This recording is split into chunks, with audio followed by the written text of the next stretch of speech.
Hey, my name is Michael Griswold, and this video is entitled How to Get Your Ex to Call You Back When They're Ignoring You. Actually, I got an email from one of the people that subscribes to these videos, and she told me this long story about how her and her boyfriend broke up and she can't get him to call her back. And that's really the reason that I'm making this, because this is kind of a recurring question that I hear from people often is, how do I get them to call me back when every call is screened and every text is not returned? So I'm going to get into that, but before I do, if you're in this situation, I want you to know there's 100 million different people, it seems, online giving you advice on how to get back with your ex. Everything from how to get back with your ex in 72 hours, to how to use dirty psychological tricks to get back with them, to how to use magic to get back with them. And I just want to let you know, I happen to think that all of that is rubbish. And the reason is this. At the end of the day, there's two people who at one point really liked each other and were really enamored with each other. And now something has happened.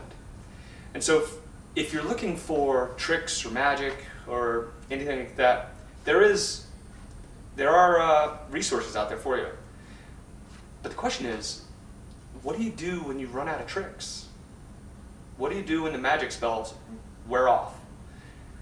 So that's the purpose of these videos.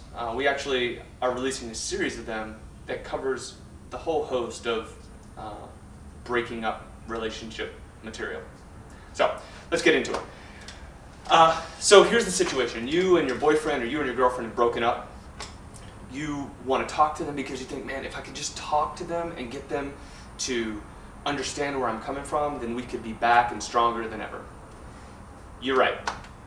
However, the way you go about it is absolutely critical. Because if you do it wrong, you will make more damage than is already been done. Let's take an example. Why do you guys think diamonds are so valuable? Well, it's because you can't just walk down to the local 7-Eleven and pick one up, right? You can't get one for 75 cents or $9.99 on eBay. The reason that diamonds are valuable is because they're scarce. Now you might be thinking, well, what are you talking about? That doesn't have anything to do with my situation. In fact, it does, and here's why. Because the fact is that we value, as people, things that are scarce, right? And that includes even intangible things like our time. If you are working a job and you don't get a lot of sleep, your sleep has become scarce and you value it more, okay? So how do we apply this to the situation with the relationship that you're in? Here's what you do. If you and your boyfriend or you and your girlfriend or you and your wife or you and your husband, whatever sort of relationship you've had that's just ended, the way to get to the point where you can talk to them honestly is to do what is completely counterintuitive, and that is to stop trying to talk to them. Because what you then do is you provide the opportunity for them to miss you. Does this make sense? Maybe you've been in a situation before where someone's really pressuring you to do something. Don't you find often that the more they pressure you, the less inclined you are to do it? You might do it out of a sense of obligation, but you don't feel really good about it, do you? It's not something that fills you with a lot of happy thoughts. Well, it's the same thing in your relationship with your ex.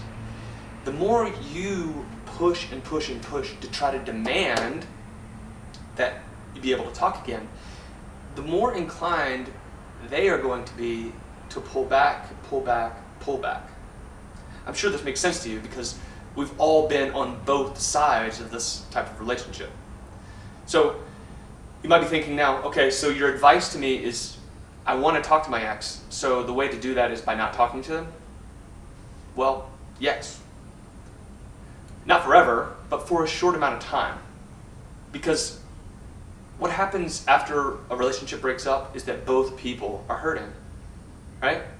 And by you not talking to them, you create this desire, you give room for that desire to be fanned into flame again. Think about it like this. You are probably missing your ex more now that you are broken up than you did before you broke up. Why? Because their time has become scarce in your life. If you can imagine using that same philosophy with them, you'll get a similar result. So, to recap, the way to get your ex to talk to you again in a way that isn't begging and pleading, and in a way that doesn't make them want to recoil, the way to do it is by backing up yourself. Because that whole push-pull thing is a real foundational element of attraction. By pulling back, you create a scarcity of your time. And by creating a scarcity of your time, you give your ex the opportunity to miss you. And when people miss things, they're more inclined to seek them out. You might find that actually the more you do this, the more they're going to want you. And the more it puts you back on a level playing field where you can have the discussion you want to have and then make things even better than before. So, my name is Michael Griswold, and if you want to check out more, we've got a whole host of videos about this subject and everything having to do with relationships and breaking up and getting back together at reunitedrelationships.com. See you later.